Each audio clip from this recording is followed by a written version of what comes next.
Hi, and welcome back to Reddit Whispers. My world is a world of ghosts. Not the spectral, chain-rattling kind from Gothic novels, but ghosts far more intimate and terrifying. They are the raw, uncensored specters of the human subconscious, the nocturnal selves that emerge when the careful architecture of the waking mind is dismantled by sleep. I am a somnologist, a scientist of sleep, and my laboratory is a place where these ghosts are made visible. I translate their whispers. I map their chaotic wanderings. On my screens, a person's deepest fears, their repressed traumas, their secret desires, all unfold not as stories but as data. A spike in delta wave activity during N3 sleep, a premature onset of REM atonia, a flutter in the electroocculogram, these are the grammar and syntax of the language of ghosts. I have dedicated my life to this science, to the belief that everything, even the wild, untamed wilderness of the dreaming mind, can be understood through methodical observation and analysis. My name is Dr. Caspian Vale, and I find a profound, almost spiritual comfort in the elegant, predictable patterns of a well-documented sleep cycle. My own life was a reflection of this ethos. It was a structure built on order, on quiet routine, on the verifiable facts of a stable career and a peaceful home. But every structure needs its heart, its unquantifiable core, the thing that gives the cold logic of its design a reason to exist. My heart was my wife, Lyra. If my world was a grid of clean data points, she was a beautiful, chaotic, abstract painting that I could spend a lifetime admiring without ever fully understanding. She was an artist, a sculptor who worked with clay, and her hands, which were almost always smudged with terracotta or porcelain dust, created forms that were organic, emotional, and defiantly illogical. Where I saw patterns, she saw textures. Where I sought answers, she embraced mystery. Our marriage was my one safe harbor from the chaotic ocean of the subconscious minds I studied every day. With Lyra, I did not need to analyze. I did not need to interpret. I only needed to be.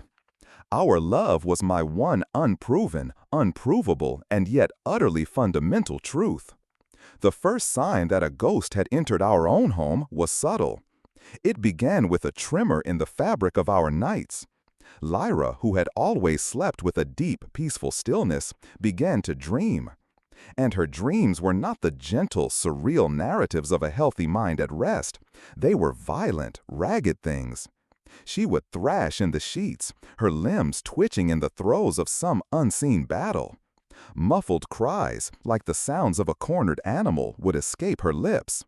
She would wake up with a gasp, her body slick with a cold sweat, her eyes wide with a terror she couldn't name. When I would hold her, asking what was wrong, she could never remember the details, only the lingering, toxic emotion. "It was dark," she would whisper, her voice trembling as she buried her face in my chest. As a husband, I was consumed with a desperate need to comfort her, to protect her from the phantoms that haunted her sleep. But as a scientist, I was consumed with a different, colder need, the need to understand. I tried the conventional methods first. We adjusted her diet, her exercise, her exposure to blue light before bed.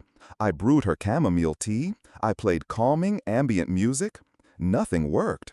The nightmares only grew more frequent, more violent. They were a hostile occupying force, and they were slowly conquering the peaceful territory of our nights, leaving her exhausted, anxious, and a shadow of her vibrant self during the day. After 2 months of this escalating siege, the scientist in me made a decision that the husband in me would later come to see as a catastrophic, life-altering mistake. I decided to bring the lab home. I told her I wanted to run a simple overnight sleep study right here in our own bed. I framed it as the ultimate act of love, of me using my unique skills to map the terrain of her fear, to find the monster and drag it out into the light. She was hesitant at first, unnerved by the idea of our bedroom, our most intimate space, being transformed into a clinical environment. But she was also desperate. She agreed. The process was a familiar ritual for me, but performing it on her felt like a strange and intimate violation. I gently attached the electrodes to her scalp, dabbing the cool, conductive gel onto her skin, my fingers tracing the familiar geography of her head. I placed the sensors next to her eyes to measure their rapid dreaming movements, and under her chin to monitor muscle tone. Finally, I set up the high-fidelity audio recorder on the nightstand, a small, discreet device capable of capturing the faintest whisper. I sat in my study, watching the data stream in on my laptop. The house was silent, the city was asleep, and I was on a journey into the dark heart of my own wife's mind. The first night's data was alarming. Her sleep architecture was in ruins. She was barely achieving any deep, restorative N3 sleep. Her REM cycles were chaotic, firing off at irregular intervals. And the data showed a brain in a state of hyperarousal, the electrical signature of pure terror. The audio was mostly fragmented muttering, the wreckage of words and sentences. But there were moments of chilling clarity. "No, not there," she would cry out, her voice sharp with panic. "The ground is too soft." It was the language of trauma. My hypothesis began to form. She was suffering from a repressed memory, a past event so traumatic that her conscious mind had buried it, but it was now forcing its way to the surface in the unguarded theater of her dreams.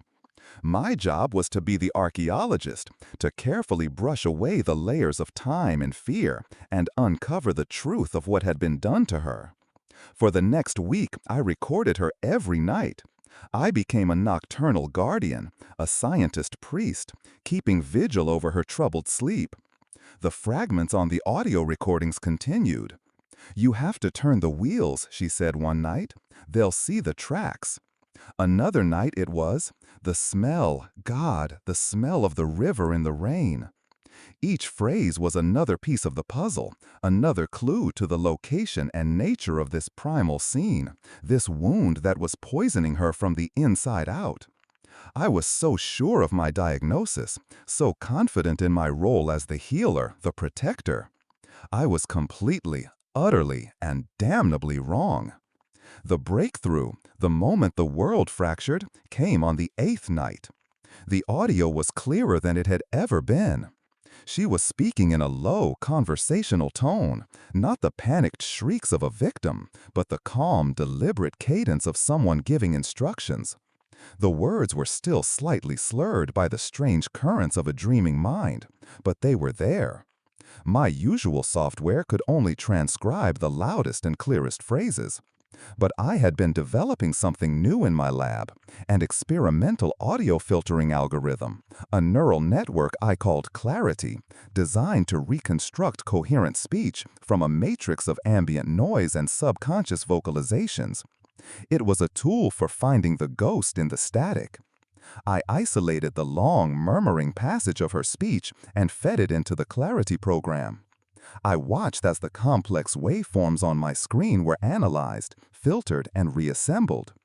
I felt a surge of triumphant excitement. This was it, the answer, the key to her pain and to her healing. The first words appeared on the screen, transcribed in a clean sans serif font. They were not words of fear. They were words of cold, clinical precision. The anticholinergic inhibitor must be administered during the N3 cycle. Maximum effect, minimal traceability. I stared at the sentence, my blood turning to ice. Anticholinergic inhibitor. It was a highly specific class of neurochemical, something that, in the right dosage, induced paralysis or cardiac arrest. It was not the language of a frightened victim. It was the language of a pharmacologist. Or a poisoner. My mind refused to process it. It was an anomaly, a fluke. My algorithm must have made a mistake. I ran the data again. The same sentence appeared. I frantically searched for another clear passage from a different night, one I had previously dismissed as nonsense. It was a phrase that had sounded like, "Julian's eyes are cold." I fed it into the program. The transcription appeared a moment later, and it struck me with the force of a physical blow. The program had corrected my auditory illusion. She had not said Julian's eyes are cold. She had said, Julian says the dosage is key. Julian, my wife's gallerist. A man I had always found a little too slick, a little too charming. A man I had always vaguely disliked but had dismissed as a harmless, artistic type. A cold dread, a feeling wholly alien to my rational, scientific mind, began to uncoil in the pit of my stomach. The puzzle pieces I had been so carefully assembling, the soft ground, the river, the tire tracks, were not fragments of a past trauma she had suffered. They were logistical details. They were elements of a plan. The nightmare I had been so diligently mapping was not a memory of something that had been done to her. It was a rehearsal, a simulation of something she was going to do. And the monster in her dreams, the one I had been so determined to find and destroy, the monster was her. My first instinct was denial, a complete and total rejection of the data. My Lyra, my beautiful, gentle, clay-smudged Lyra, was incapable of such a thing. It was a fantasy, a dark, fictional narrative her dreaming mind had concocted, influenced by a movie or a book. But the scientist in me, the cold, detached observer who trusted data above all else, could not let it go.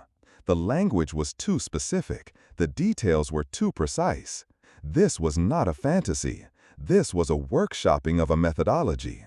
I sat in the silent, sterile darkness of my study, the two transcribed sentences glowing on the screen like a death sentence.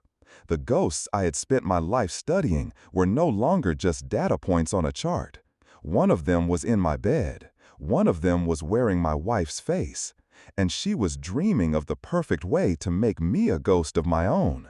My world, the one built on the bedrock of logic and the unwavering truth of my love for her, had just developed a hairline fracture.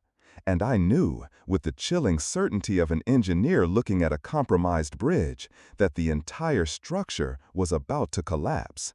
I didn't know why, I didn't know when, but I knew that my investigation had just changed. I was no longer an archaeologist of her past. I was a profiler of her present and a potential victim of her future. And the only tool I had to save myself was the very machine I had built to save her.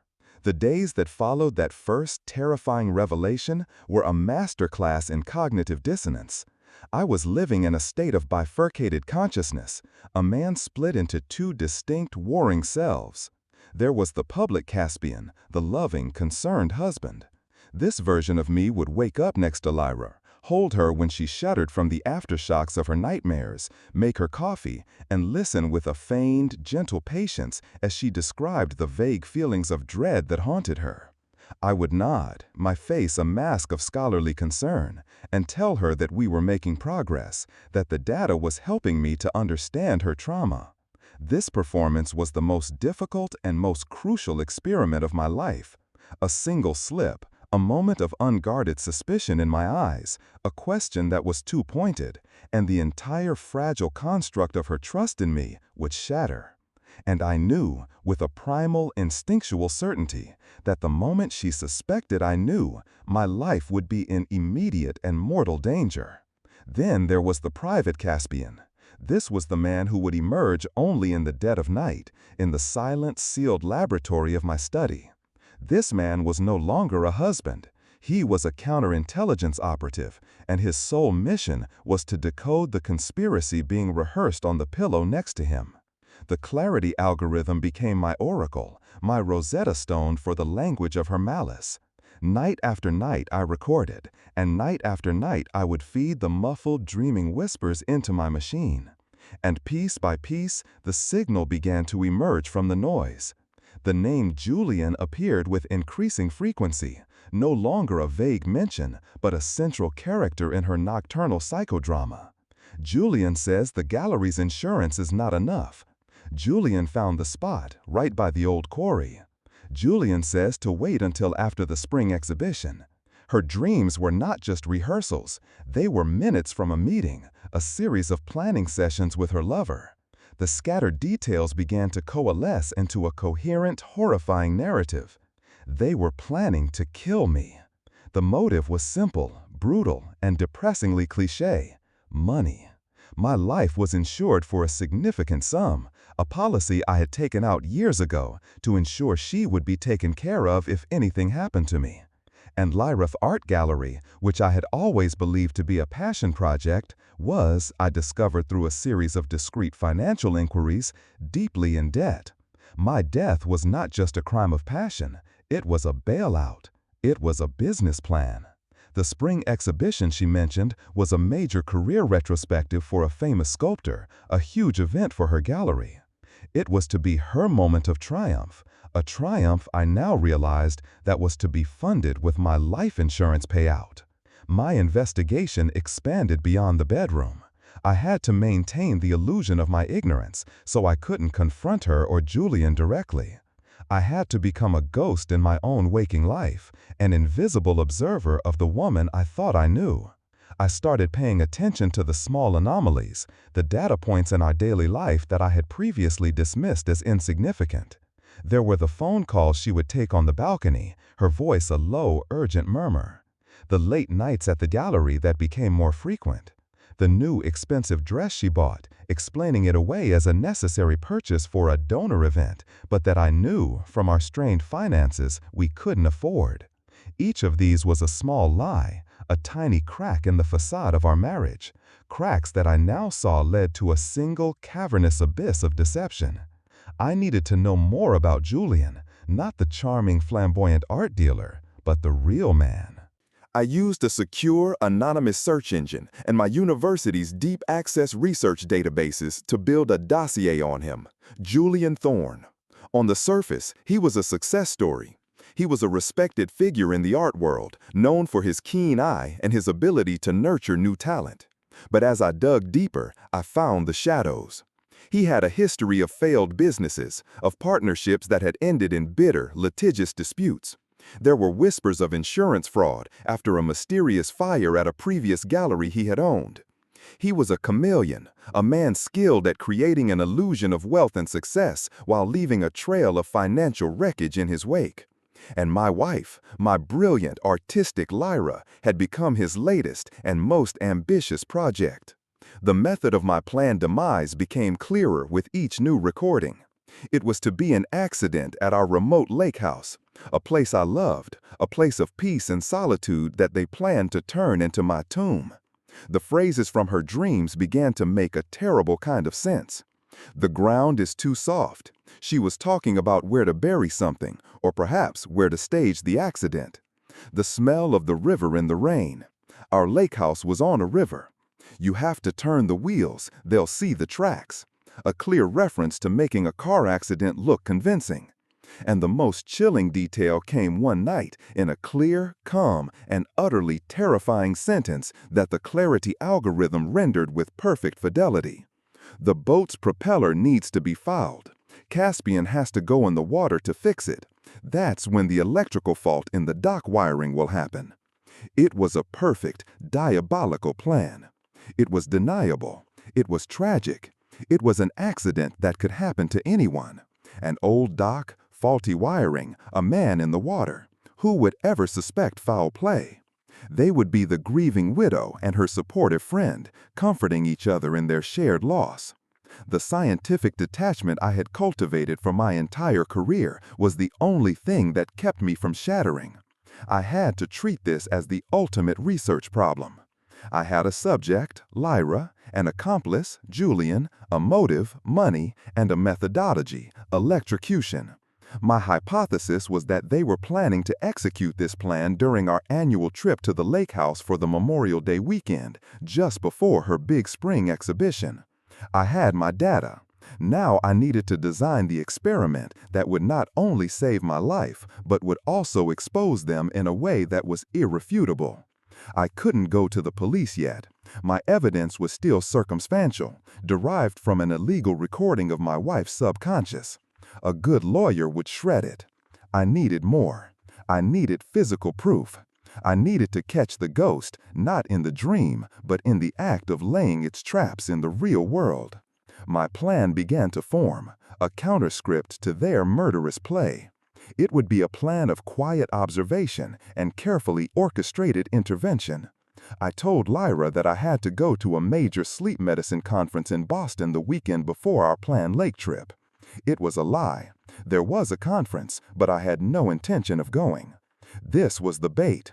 I needed to give them an opportunity, a window of time when they believed I was 1,000 miles away, to go to the lake house and set their stage.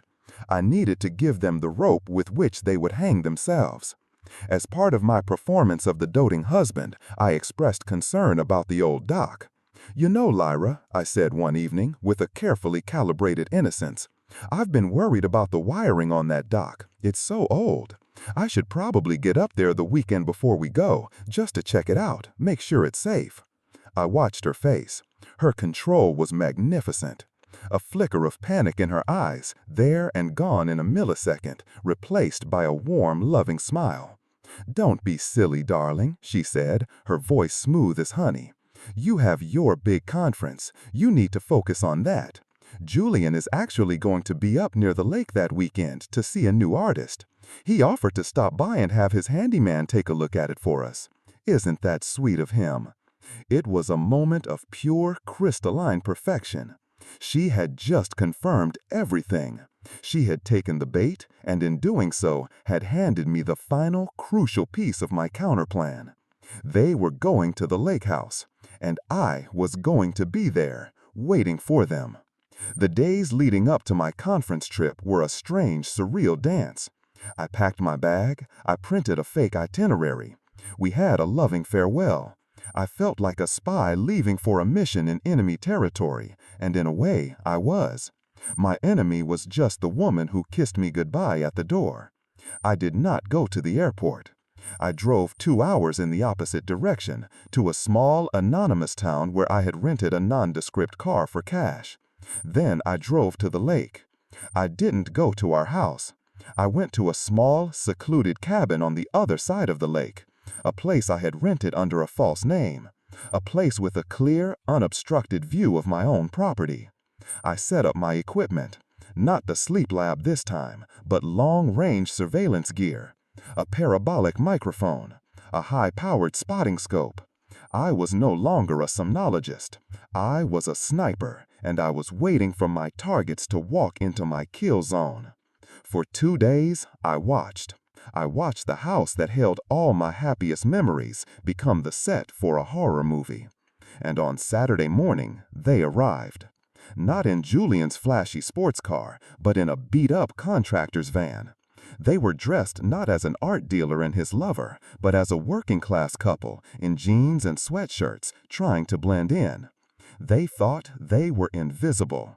They had no idea that a man with a telescope was watching their every move from across the water, a man who was documenting every tool they took out of the van, every wire they cut, every alteration they made to the quiet, peaceful dock where he had taught his wife how to fish. They were so focused on the dream of my death that they never once thought to look up. And I watched, and I recorded, and I waited for the perfect moment to turn their rehearsal into a command performance with a brand new, uninvited audience. The lake was my laboratory now. The quiet, pine-scented air was my sterile field, and the 2 figures moving across the water on my dock were my subjects, specimens in a carefully prepared petri dish. For 2 days, I conducted my observation from the rented cabin, my eye pressed to the spotting scope, the parabolic microphone capturing the chillingly mundane sounds of their work. I watched them not with the rage of a betrayed husband, but with the cold, detached focus of a scientist observing a predictable chemical reaction. Every action they took was a data point confirming my hypothesis. They were meticulous, following a clear and practiced methodology. Julian, it turned out, was surprisingly adept with tools, his hands moving with a purpose I had never seen in his art gallery. He spent hours under the dock, near the waterline, working on the old junction box that powered the lights on the boat lift. Lyra acted as his assistant, handing him tools, holding a flashlight, her familiar, graceful movements, now repurposed for this grotesque new form of art they were creating together. Their conversations, captured in crisp detail by my microphone, were a litany of practical, homicidal details. "The insulation on the main feed has to be stripped back just enough," Julian's voice would crackle across the water. "We want it to look like it frayed over time, rodents maybe. Are you sure the salt water won't short it out before he's in the water?" Lyra would ask, her voice devoid of any emotion other than a kind of project managerial concern. "No," Julian would reply. "I'm setting up a secondary, insulated switch. It will only go live when the boat lift is activated. The lift motor will draw the main power, and the frayed line will electrify the entire submerged conduit. He'll be standing in the water right on top of it. He won't feel a thing." He won't feel a thing. The casual cruelty of it, the sheer psychopathic detachment, was breathtaking. They were discussing my death with the same emotional investment one might use to plan a plumbing repair. I recorded everything. The audio was crystal clear. The visual evidence, captured through a digital camera attached to my scope, was undeniable. I had high-resolution photographs of Julian Thorne, respected art dealer, stripping wires on my dock. I had images of Lyra, my wife, taping a secondary switch into place, her face a mask of concentration. I had them. But simply having the evidence was not enough. My counter-experiment required more than just observation. It required the introduction of a new variable, a catalyst that would precipitate a reaction they couldn't control. My goal was not simply to stop them. My goal was to have them expose themselves, to have their careful, secret plan unravel in the most public and undeniable way possible. I needed an audience, and I knew exactly who to invite. My neighbor at the lake was a man named George Matheson. George was a retired state police detective, a sharp, cantankerous old man who had seen everything and trusted no one. We had a cordial, if distant, relationship built on a shared appreciation for the lake's quiet and a mutual dislike of the loud weekend tourists. Most importantly, George was a man who believed in evidence, in procedure, and in the fundamental, ugly truth of human nature. He was the perfect, unimpeachable witness. The day before I was scheduled to return from my conference, I paid George a visit. I showed him a small, carefully edited portion of my evidence. I showed him a single, blurry photograph of a strange man tampering with my dock wiring, and I played him a 30-second audio clip of a man's voice discussing how to make a frayed wire look like an accident. I did not mention Lyra. I did not mention Julian by name. I framed it as a deep, paranoid fear. I told him I was worried someone was trying to set me up for an insurance scam, or that a local vandal was trying to damage my property. "George," I said, my voice full of a carefully rehearsed anxiety, "I'm probably just being crazy, but I'm an academic, a numbers guy. I don't know about this stuff. You were a detective. Does this look right to you?" I knew my man. The hint of a real crime, the scent of a genuine conspiracy, was irresistible to a man like George. His old cop instincts flared to life. He looked at the photo, he listened to the audio, and his face hardened into the familiar granite-like mask of professional suspicion he had probably worn for 30 years. "No, Caspian," he said, his voice a low growl. "It does not look right. It looks like a goddamn felony in progress." He agreed to my request. It was an odd one, but I sold it as the action of a scared, cautious man. I asked him to come over to my house the next morning, the morning of my return. I told him I wanted him to be there when I discovered the damage, to act as an official witness, to make sure I did everything by the book when I called the local sheriff. I told him to park his car out of sight and to wait for my signal, a single brief flicker of the dock lights. He agreed, his eyes gleaming with the thrill of one last case. He thought he was helping his nerdy academic neighbor deal with a vandal. He had no idea he was about to become the star witness at the premiere of a very dark, very real play. The next morning, I returned home. I drove up in my own car, the car I had left at the rental agency. I was, once again, Caspian Vale, the loving husband returning from a successful work trip. Lyra greeted me at the door with a hug and a passionate kiss. Her relief at seeing me, at knowing the final piece of her plan was now in place, was palpable. "I missed you," she whispered. And for a horrifying moment, I think she almost believed it herself. "The house felt so empty without you." "I missed you too," I said, my own performance now so practiced it felt almost natural. "How was your weekend? Did Julian's handyman ever show up to look at the dock?" Her eyes, for a fraction of a second, went as still and cold as the lake in winter. It was a perfect, peaceful scene. As we approached the boat, I feigned a stumble, catching myself on one of the pilings. "Whoa," I said, looking down. "You know, your handyman did a terrible job cleaning up. There are stripped wires and tools all over the place under here." It was a lie, of course. They had been meticulous in their cleanup, but it was the excuse I needed. "Let me just check something before we start the boat," I said.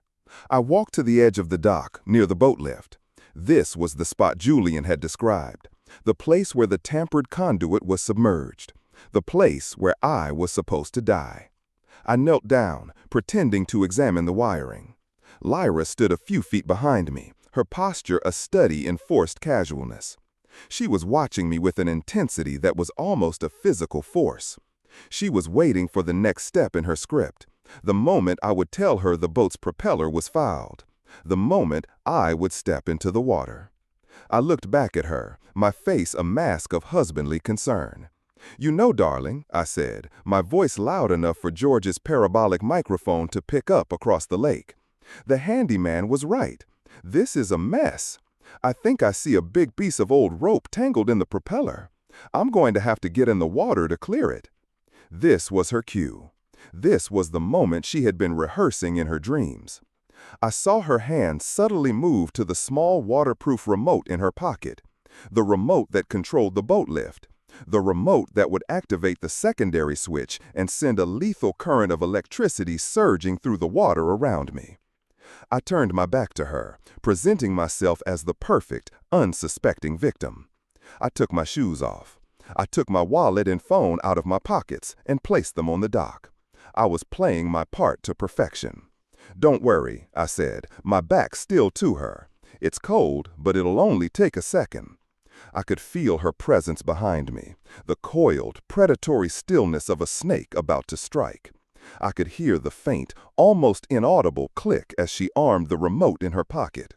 The air itself seemed to crackle with anticipation. And then I gave George his signal. I reached up and flipped the main switch for the dock lights on, then off again, a single quick pulse. It was a gesture that would seem completely natural to her, a man checking if the power was working before getting in the water with a faulty wire. But to George, it was the starting pistol. I turned to face her, a small, sad smile on my face. "You know, Lyra," I said, my voice no longer the voice of the concerned husband, but the quiet, calm, analytical voice of the scientist. "I've been thinking, acetylcholine inhibitors are so much cleaner, less evidence than a crude electrocution, don't you think?" The color drained from her face. Her hand froze in her pocket. Her mouth opened, but no sound came out. The script was gone. The play was over. She was staring at a ghost who had just quoted a line from her own subconscious. And at that exact moment, from the woods behind our house, the piercing, unmistakable sound of a police siren began to wail, growing closer and closer. Her eyes darted from my face to the driveway, and in them I saw the beautiful, intricate architecture of her perfect plan collapse into absolute, terrifying ruin. The siren was a scalpel, slicing through the tranquil afternoon air, surgically excising the last vestiges of Lyra's composure. Her face, a moment before a mask of disbelief, now crumbled into the raw, primal expression of a trapped animal. Her eyes, those beautiful, expressive eyes I had loved for 15 years, were now wide with a horror that was, for the first time, entirely genuine. She was not dreaming this. This was real. This was the catastrophic failure of her perfect, meticulous design. Her gaze flickered between me, the ghost who was supposed to be a victim, and the source of the approaching sound. The remote was still in her hand, a useless piece of plastic now. The window for a tragic accident had closed. All that was left was a crime scene.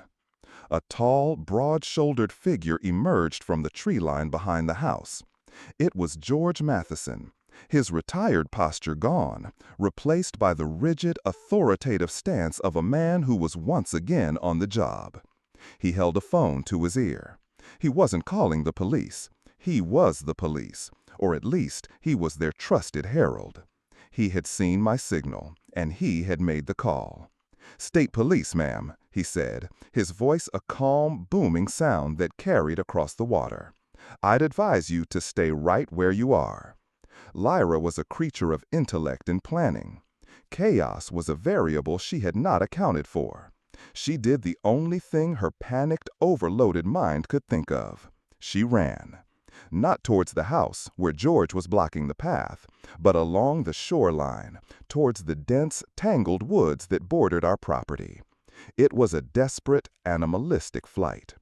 As she ran, the small waterproof remote fell from her pocket, skittering across the wooden planks of the dock before coming to a stop near my feet. I bent down and picked it up. It was a simple, elegant little device. 2 buttons, on, off. The instrument of my execution. A moment later, 2 state police cruisers came roaring down our long gravel driveway. Julian Thorne, who had apparently been waiting in the contractor's van at the top of the road to act as the grieving supportive friend, was caught completely by surprise. I watched from the dock as they boxed his van in. There was no resistance. The charming, ruthless art dealer, the man who had orchestrated my murder, simply put his hands on the steering wheel and waited. His part in the play was over. The officers who came down to the dock were all business. George was there, giving them a curt, professional briefing. I was no longer a suspect or a person of interest. I was the victim, the one who had uncovered the plot. I handed them the remote. I showed them the stripped wires. I played my role as the shocked, traumatized husband to perfection, my voice trembling as I recounted my paranoid fears and the strange conversation I had overheard. I did not mention the sleep recordings. I did not mention the clarity algorithm. My methods, my own covert operations would remain my secret. My evidence was the physical evidence, the things they had done to the dock and the testimony of a retired state police detective. It was more than enough. They found Lyra about an hour later, cowering in a thicket of reeds by the riverbank, her beautiful clothes torn and stained with mud. The image of her being led back to the house in handcuffs, her face a pale, streaked mask of utter defeat, is a memory that has been seared into the architecture of my mind. There was no defiance left in her, no brilliant manipulative charm. There was only the empty, hollowed-out shell of a woman whose carefully constructed world had been completely and irrevocably demolished. The aftermath was a slow, grinding process of legal and personal deconstruction.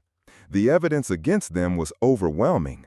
Faced with the recordings I had made from the cabin, Julian confessed everything, attempting to paint Lyra as the manipulative mastermind in a desperate and ultimately failed bid for a lighter sentence. Lyra, on the advice of her lawyers, remained silent, a porcelain doll that had finally truly been broken. The story became a minor sensation in the media. The somnologist's nightmare, one headline called it. The art of the kill. They portrayed me as the unsuspecting victim, the nerdy academic who had stumbled into a web of greed and betrayal. No one ever knew the truth, that I had not stumbled, but had walked into it with my eyes wide open, armed with a map of their own subconscious minds. I sold the lake house. I sold our apartment in the city. I systematically dismantled the life we had built together brick by brick. The money from the sales I donated to a charity for the victims of violent crime, a quiet, anonymous act of penance for the dark places my own mind had been forced to go. I left my position at the university. I could no longer look at the sleeping faces of my research subjects without seeing the ghost of my wife's betrayal. The science that had been my sanctuary had become a haunted house.